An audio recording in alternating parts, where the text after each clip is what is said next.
the artificial intelligence, which is, I think, is the future. Now So, it's good that you actually stated that artificial intelligence is very important that we touch on a basis. Now, in terms of artificial intelligence can be used in a very positive manner and a very dangerous manner. It's been implemented around the world in numerous governments. Now, obviously, you obviously starting at artificial intelligence. Can you please explain to me, in terms of your company that you've invested in, and at the same time your thoughts on artificial intelligence moving forward? so we have formed two companies. One is Modi CubeLab AI Limited, and the other is Modi AI. And I've been also appointed as an ambassador for Rome Call, which is part of Vatican. The idea of Rome Call is exactly what you just described, that AI, like nuclear energy, can be used positively and negatively. So our job is to have ethical use of AI. So we'll be creating a framework and authorizing people who do ethical use of AI and not use it otherwise. Our own companies of AI, we are more in pharma sector, like in Modi Cube Lab AI, we are creating a virtual hospital through artificial intelligence. So what we can do is through your eyes, through face recognition. I mean, still we're launching it. So we can tell your blood pressure, and we can also tell whether you have diabetes or you have high BP. So you don't have to come to the hospital for common ailments. So this is done by the eye, reading your eyes through artificial intelligence. So this is called virtual hospital. And then Modi AI, I'm forming in USA, which is more deep, because if you see, some medicine suits somebody and some medicine does not suit the other person. Why is it so? It's all to do with DNA. So what you are trying to do is you are trying to match DNA with the medicines. So there's a lot going on. It's difficult to explain everything in a short, but a lot is going on, I may tell you. Now, when I just said a minute ago about, I mean, you clearly are using artificial intelligence in a positive manner in order to help people around the world, especially in India and the UK, in terms of health, as you said before. Right. But some people and some governments or some people will use artificial intelligence in the wrong way. Are you worried about that, Mr. Modi, being a founder of an AI company? Well, I would say what you say is 100% right. There are always some people there to spoil the whole thing. But I did an AI symposium just now in New Delhi on 19th March in association with Vatican and the Gates Foundation. And that was very positive. So I had people flying all over the world to attend the symposium. And this was one of the topics what you just mentioned, how to make sure that people use ethically the artificial intelligence. So we try our best and let us see what all we come up with. Now, aviation. I want to go on to more aviation now. As you mentioned, starting up, working, being one of the founders of, starting up space. First airline. First airline, absolutely, first airline. Now, what made you get into aviation, and also at the same time getting into starting your airline? And what was the interest for you? Well, it's a very nice story if I were to tell you. Please. I was in New York and I was invited by the elder brother of George Bush. His name was Prescott Bush. And he got stranded in Delhi. He could not go to Bombay. And he was at the Yale Club talking. So he was criticizing India and the Indian aviation. So I told him, what are you doing about it? Why should I do anything about it? It had nothing to do with me. I said, of course, you are the one who's criticizing Indian aviation. So it has to do something with you. So he said, okay, where are you? I said, at the Plaza Hotel. Do you mind coming and living with me? I will mind. I mean, it's an honor. You're the president of United States, brother. So I shifted in his house, and then he happened to know the General Electric, which is a huge corporation, GE. And then GE was in Stamford. Prescott used to live in Greenwich, which was next village. So then we started going to GE, and my first time was with GE. And I predicted, looking at the length and breadth of India, India will be in aviation number one whenever 50, 100 years later. So G agreed with me, and then through G, then we got hold of Lufthansa, and then we made Modi Luft, the first airline. But the government of India at that time, it was a Congress government, they put as many obstacles as possible in my way. I started by serving wine and champagne. I was the first to start first class in Indian aviation. And then I was serving champagne, wine, beer. So the aviation minister called me and he said, we'll not allow you to serve alcohol. I said, but you are allowing in the Air India, that was at that time, the international palm. Yeah, no, we cannot allow domestic passengers. So, well, he banned it, and still it's banned in India. And then he wouldn't allow me to publish schedule. Can you imagine running an airline and not allowed to publish that your flight will depart at 7 a.m.? So I had to write breakfast flight from Delhi to Mumbai, dinner flight from Mumbai to Delhi. For timing, please call the office. It was so horrible. And then they put all the obstacles in my way. So, but that's okay. Pioneers have to pay a price. I realized that. And that's why when I restarted SpiceJet with the sole purpose that I want to get the hell out of there, so I sold the aviation. In fact, being a pioneer, I advised, to be honest, both Vijay Mallya and Naresh Goyal to get the hell out of there. But they didn't agree. And look what happened to both of them. So when you have a aviation and the government of India is there, of course now the government has sold the airline to Tata. So it's an unfair, it's an unlevel playing field. You understand? I understand. Now, in terms of aviation, there are rumours, Mr. Modi. A lot of people are very anxious that the aviation is also combining with artificial intelligence. We don't know when that's going to be implemented, but there are rumours that this is going to happen. And obviously, you being, working heavily involved in aviation, having your own airline, do you think that's the right way to do, or do you think that is a risk? See, I'll tell you, AI will touch every part of human life, whether it's media, whether it's films, because what is AI? AI is Internet of Things. AI is processing of data. And the data is so much that normally you cannot process. So that's why artificial intelligence, basically it is to process the data. So aviation 100% will be touched by AI. There's no doubt about it. And as you rightly said before, there'll be some evil forces which will like to, use the AI the wrong way. Like you take the case of films. Now AI will generate short film, it is already generating. And some people are making porno, which is wrong. And that's what's happening in the world. You cannot control everything, but as an ambassador of Rome Call, I'll urge people to use AI ethically. Because I've written a book called In Love with Death, which is an international bestseller declared by HarperCollins. And on that I have formed Art of Happiness.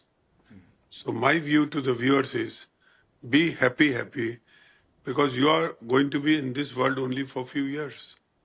And in the end, everybody will be equal in any case. So if you feel, oh, that one has more wealth, that's temporary. Nobody can take a penny from here. That's the way God has made this world. So artificial intelligence also my request will be to the viewers that don't Take your time, don't worry. don't use it the wrong way. But people are people; they may use it the wrong way. Now, Mr. Modi, when you said about artificial intelligence it will affect everyone around the world, so I don't want to make this about me personally. I think it's mainly about young people as well who are going through this. I would like to know advice from you, and also some sort of courage and also some sort of mental support. Now, the reason why I say that, I'm sure there's other people in this world. So I was working for many national magazines and newspapers for many years, working for somebody. Now I've recently decided to launch this podcast called The Frontline, Wow. interview people like Elon Musk's father, Michael Jackson's brother. We interviewed Mike Tyson, etc., etc. Very high influential people like yourself. I'm also very worried, Mr. Modi, because I've now taken a massive risk in my life where I have no economical background behind me. So I have to make this work, otherwise artificial intelligence will take my job. What do you think, in your perspective, if to encourage young people like me who are taking this massive risk that don't have now? Because the reason why my thought process is, well, artificial intelligence will take journalism, because you don't need to have a human person to write an article anymore on ChatGPT. This is one of the That's true. reasons. This is one of the reasons why I'm trying to be proactive and crack on with this podcast. Hopefully, I can click a button and make some money. And if it doesn't happen, then I might end up being screwed. And that's probably that's I probably don't think. well, I I don't. don't think. You see, artificial intelligence cannot take over the human beings. It is data processing. Must understand. Until now, it is not creating data. It is processing data. Whatever is out there, like when you search through ChatGPT or you search through Meta, so whatever is out there, they grab it and then they put it to you. But what is out there is still put up by human beings. So till now, they have not come out with a AI like a robot or somebody who can put data out there. It's data processing. You see, that's the difference. Now, through a photograph, for instance, AI can make a film. How? Because it can generate many photographs through one photograph and then make it into a film. You understand? Now, recently, they had a ABBA show through hologram. So cloning, all this will happen in the future. But I think there will be more jobs created than less jobs because the world will multiply. When computers came, people felt that computers will take human jobs, but that didn't happen. Similarly, AI is not here to take your jobs, but to make society more interactive. And I think you're gone the right way to create your own podcast because you must tell people and must warn them of all the wrongdoings. So I congratulate you for that. Thank you, Mr. Modi. I will be honest with you, though. From a young person point of view, only being 34, I am very worried because at the same time, with all due respect, I have nothing to fall back on now because obviously I've left my role, I left my job. So my question now is, people like myself who are young, who are ambitious, who have taken this huge risk that have literally have no backing behind, and have to literally think about this on literally every minute counts, not every day. I don't believe in days anymore. I believe in every minute counts. What advice could you give to young people like myself who are doing this sort of thing in order to rectify and make their life happy? See, my advice to every being coming from my book, I've created Art of Happiness. And you talk of happiness. So happiness comes from the fact that it's a journey of life. It's not a life. We are all born to die. But when we die, we become equal. So you took the name of Elon Musk. Today he may be a trillionaire. But can he take even $1 from here? No. So there are no pockets in the graveyard. So my advice to you will be, treat yourself number one in the world. There's nobody above you, there's nobody below you. You are all born on the planet, and with that positive energy, you will progress very well. Because in against all adversities, I have seen in life, with my experience, that positive thinking has always helped me. And now I'm making the first happiness village in Modinagar, the township my father created. And we are investing 3 billion US dollars to create the happiness village. So it's basically old people home, and I'm encouraging through King's Foundation a lot of British people to come and live there as well. So the whole idea is that how to make people happy. So I think I've answered all your questions. Absolutely. Now, in terms of now, being Yeah. now, my other question now is there are not many billionaires in the world. You are clearly one of them, you and your family. So I'm going to ask you something direct. What does money mean to you? I know you said about happiness is very important. We've talked about AI, but I want to know what money means to you, because as you stated before, we all go out when we die. We can't take anything with us. What does the value of money mean to you these days now? You see, money is needed to live, but excess money creates trouble. For instance, chairman of Nestle, which is the largest food company, became a good friend of mine. And he invited me to Geneva to the music festival in Beve. And he told me the Switzerland is the place where most unhappy people live. So I said, really? He said, yes, because of loneliness. And Tibet supposed to be the poorest, but where the happiest people live. So money cannot make you happy. This is a guarantee. I can guarantee that.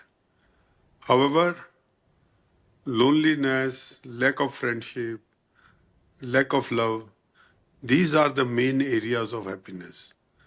Because how much can you eat? How much money can support you? It's not. And then you are all get wrong habits, wrong people surround you. You love sycophants. You love people who are yes people. And you forget what this world is all about. So my advice will be don't seek happiness through money. However, money is definitely needed to live a life. Now, in terms of now going more onto your book, I want to know about your book. Obviously, being a chairman and at the same time launching numerous of businesses, you've got many businesses, as you said, aviation, artificial intelligence. How do you have the time to write this book? And at the same time, what legacy and what story, and also at the same time, what message would you like to tell when everyone's time is done in this world? What message would you like to tell the people that read your book? Well, my book is called In Love with Death, and it came in my dream. Over 3 years, I had met a Buddhist monk who recognized me from past life, and she said, I'll communicate through dreams. And that's why I was writing them down. So my advice to people is, most important is happiness. If you're happy, you'll be healthy. If you're not happy, chances are you'll have mental diseases, you'll have other diseases, you'll have diabetes, you'll have all kind of disease. So no point in worrying, no point in being unhappy. And it's a journey of life, as I said. You're born to die. So my book is an international bestseller. It has been published in many languages, in Italian, in Japanese, in Thai, in Mandarin, and in UK and in USA, and in India and in Hindi. And now it's being published in 20 more languages. So I've also made an Inner Happiness Foundation in Rome. So my suggestion will be to every listener, it's important, you have a birthright to be happy. Although you come crying in the world, but you must go laughing out of the world. You see, that is the most important thing. Now, I want to go on to more political aspect. The reason why I say that is because someone who, like yourself, who's clearly very intelligent, but also at the same time very wealthy, you'll be able to understand the world, how it is that people at the top of the chain, for instance. Now, the political aspect in this world, the world, as you say in your book itself, and how you think, very happy. Happiness is very important. But the world is actually becoming, in my personal opinion, quite dark and grey because you've got so many different issues going on. With Trump. Then you've also at the same time you've also got Iran. Then you've got Israel. Then you have this and that. There's so many issues, and it seems that we're in a world where yes, AI is taking over, but at the same time, is there a future for our children? Because there are rumours that in the next maybe 20, 30 years or 50 years, I mean, let's just be honest with ourselves, climate change is a complete disaster. AI is obviously taking people's jobs, regardless of our opinion. People say, people say jobs will be taken. There's so many obstacles in our way. Do you think the world is changing every single day? Well, world is changing. There is no doubt about it. And the people out there, I don't want to name them on this. They are all looking after their own selfish motives. I am a positive thinker, so I am not one of those who prophesize the theory of doom, who say that we are heading for a disaster. No. I see a very positive outlook of the world. Currently, there are difficulties, no doubt. However, as happened in the past, these difficulties will be overcome. And I'm sure we'll see greener pastures coming our way. So I'm an optimist, and I wouldn't say that we are heading for a doom. However, these are difficult times which must be overcome. And I personally think they will be overcome. And artificial intelligence is here to support the humanity, not to destroy the humanity. Again, I say it is data processing. So if you want to use AI, like I said, in India, there are so many queues of the hospitals. So we are creating an artificial hospital. So for common ailments, you don't have to come to the hospital. We can provide you solutions on the artificial intelligence platform. So like that, artificial intelligence can only help you and not harm you. Some people are there, they may use artificial intelligence in war, or they may use artificial intelligence for creating all kind of pornography or all evil things.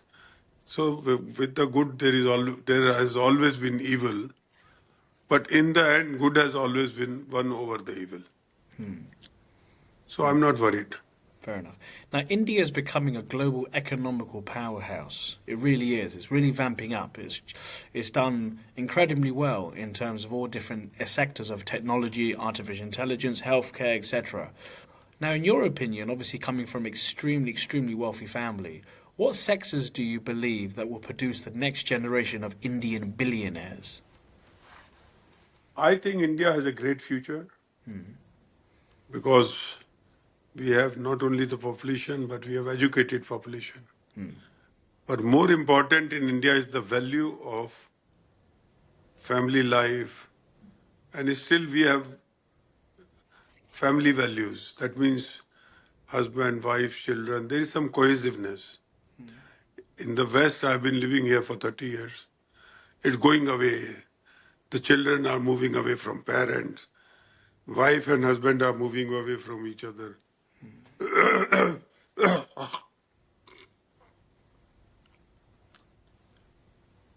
So here there is a lot of mismatch in families.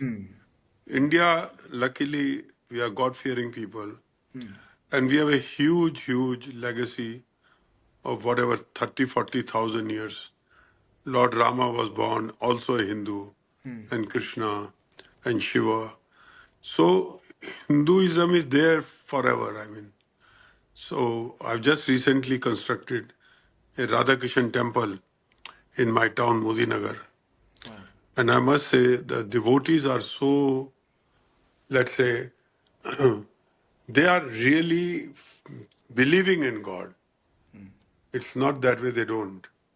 And that's what keeps them sane as well as on track of good deeds. What is dharma? Dharma is obviously you're trying to tell people that this is a short life and then you have eternal life which you have to enter. And then they are predicted heaven and hell. So whatever it is, so I think India is on a good path. I want to know more about you, Mr. Modi. I think we've spoken more about AI and we've spoken about healthcare. I want to know more about you.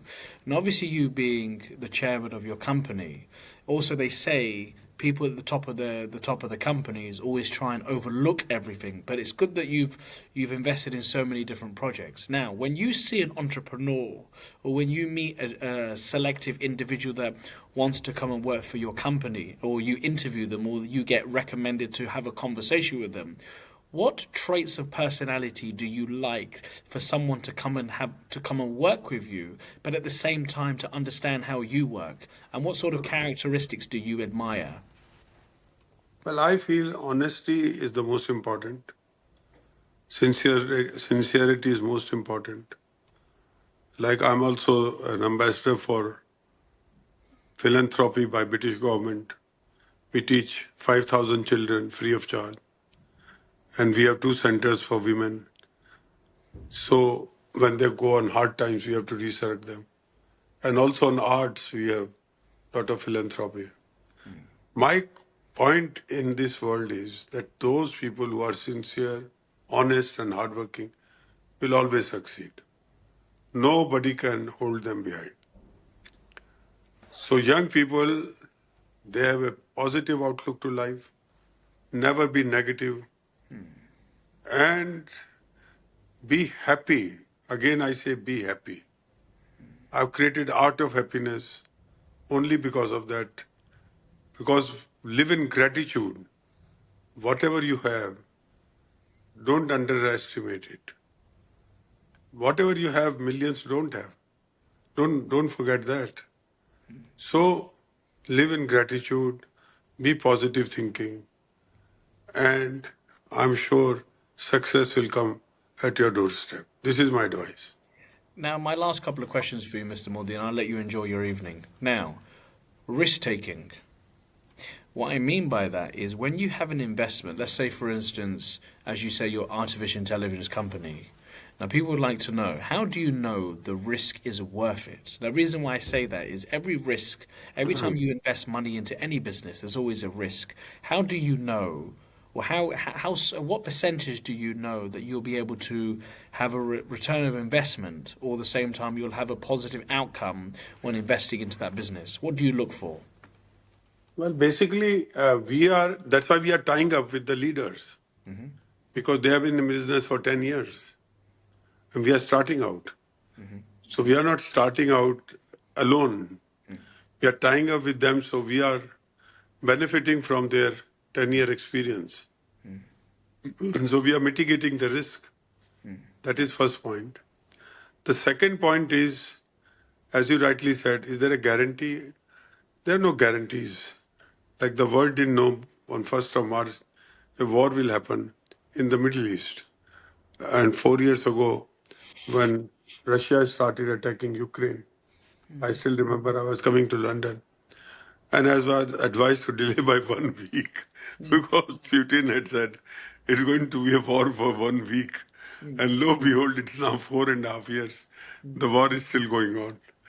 So this is the way life is. I mean, you cannot know the future, what the future holds. But if you are a man with positive thinking, do good deeds, have goodness in your heart, I'm sure all success will come to you. There is a very simple question. Does happiness lead to success, or does success lead to happiness?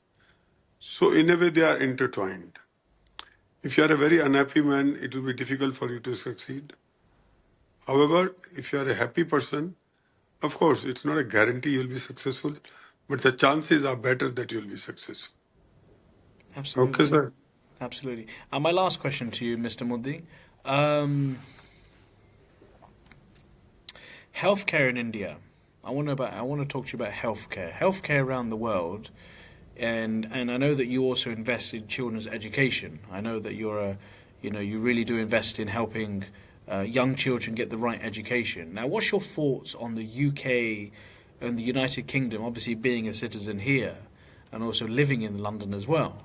What's your I'm thoughts? not a citizen of UK. I'm Okay. a citizen of India, Well, citizen but of I'm India. an NRI. I'm an NRI, NRI. I NRI, live. absolutely. Now, obviously, you being in London here, what's your thoughts on the UK institutions in terms of universities and the scholarship programs here, etc., compared to India?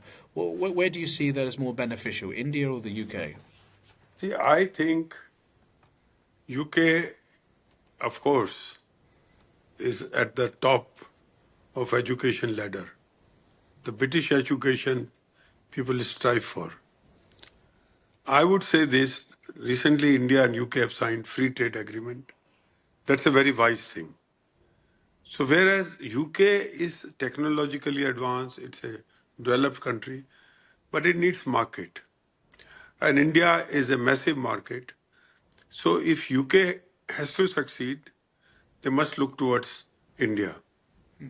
And together, India and UK, I think we can beat any other combination, whether it's China or USA, because UK and India, we have a huge past. After all, India, if you think of it, were 550 countries, and UK made India what it is today. But UK has earlier moved away from India. Now they have come back to India. They have got a free trade agreement. And still, I would say UK should look towards India for everything, because India has the largest population in the world. So UK can benefit immensely from Indian marketplace. And also in healthcare, I think what UK has is formidable.